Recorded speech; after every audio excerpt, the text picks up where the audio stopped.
directed by David Toohey and released in 2004. The Chronicles of Riddick is certainly a movie that exists. I'm going to keep this review pretty short because honestly, I don't have that much to say because this movie is so aggressively average. It wasn't a slog to get through, but it wasn't very interesting either. With that being said, let me explain why I feel that way. The Chronicles of Riddick takes place 5 years after the events of Pitch Black and follows the titular Riddick as he is recruited to battle against the Necromongers, an army of religious zealots that destroy any planet that does not adhere to their faith. From the get-go, it is immediately clear that at this point in the series, the genre suddenly shifts from science fiction horror to science fantasy.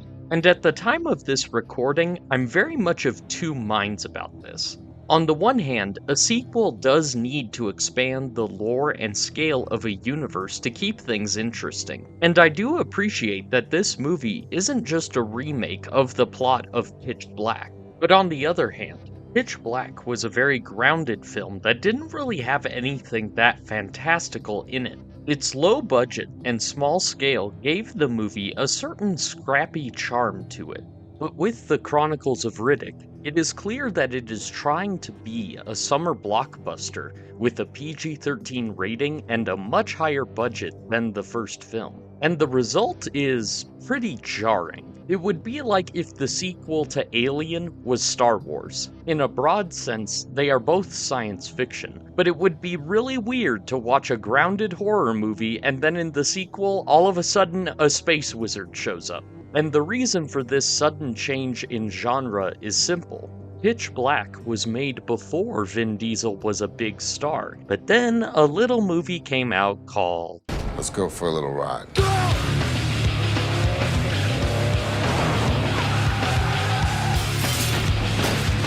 And after this point, Vin Diesel was a household name and someone that you could market a film around. And it's clear to me that the studio was trying to market the Chronicles of Riddick to the Fast and Furious crowd by removing the horror and amping up the action. This is the kind of movie that most people would associate with Vin Diesel's persona now, for better or for worse. Despite this sudden change in genre, for the first act, I was mostly on board. The movie starts off pretty conventionally, with Riddick outwitting some bounty hunters, and it's a pretty entertaining action scene. It's also great to see Keith David appear again in this movie. And I will say that I do really like the look of the Necromongers, as they are very reminiscent of Warhammer 40k characters, even if their name and their worship of the Underverse is pretty goofy. But then, after the first act, things really start to get messy. We're introduced to Judi Dench as a mystical being called an elemental who mostly just functions to deliver exposition about Riddick's backstory and the history of this universe. We're also introduced to Carl Urban as Vako, one of the Necromonger captains who is secretly scheming with his wife to overthrow the Necromonger leader while also trying to capture Riddick. These characters aren't bad, and the actors are clearly doing their best, but they bog down the pacing of the movie for no good reason. It just feels like the movie is trying to shove in political backstabbing and a chosen one narrative to make the plot feel more epic. And the movie doesn't do the legwork to make these subplots interesting enough to keep me engaged. While all of this is going on, Riddick rescues Jack from the first movie, who is now going by Kira, and is played by an actress that looks nothing like Jack from the first movie, but whatever. This leads to a pretty cool escape sequence from the prison, in which the characters have to stay out of the scorching daylight, which is a pretty fun inversion of the premise of Pitch Black.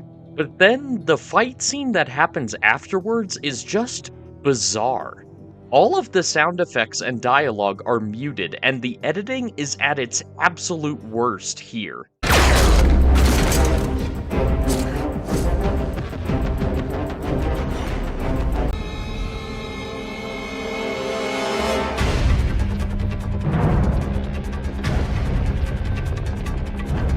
Apparently the director's cut doesn't have this problem, so I have no idea why it's like this in the theatrical cut.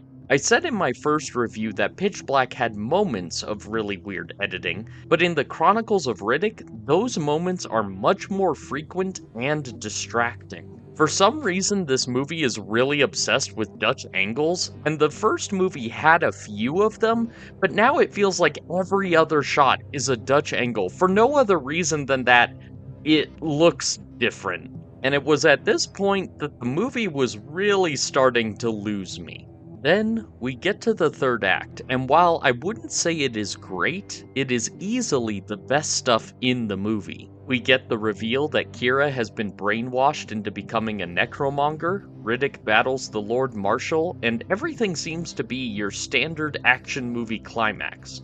Then, out of nowhere, Kira is killed, and Riddick is able to kill the Lord Marshal before Vako, meaning that Riddick now has the claim to the Necromonger throne.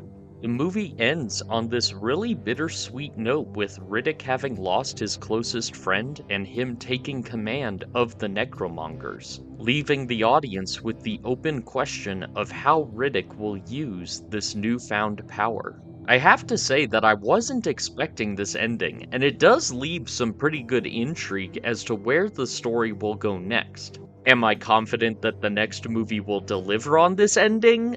Not really, but again, it's the most interesting thing the movie has to offer, so I have to give it some credit. It is interesting enough for me to want to complete the series.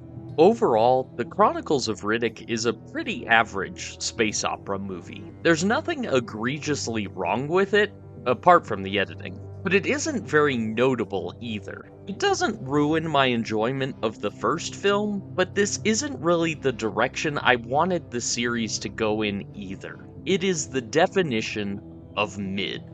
And for that, I'm giving The Chronicles of Riddick 2.5 out of 5 stars. Not gonna lie, I'm not too confident that Riddick from 2013 is going to pull off a satisfying ending to this trilogy, but I'm a completionist, so look forward to hearing my thoughts on the final Riddick film in the near future. I hope you all have enjoyed this video. Be sure to like and subscribe, and comment down below your own thoughts on the Chronicles of Riddick. Whether you are a lover, a hater, or indifferent like me, let me know your own thoughts. As always, thank you for watching, and I'll see you in the next video.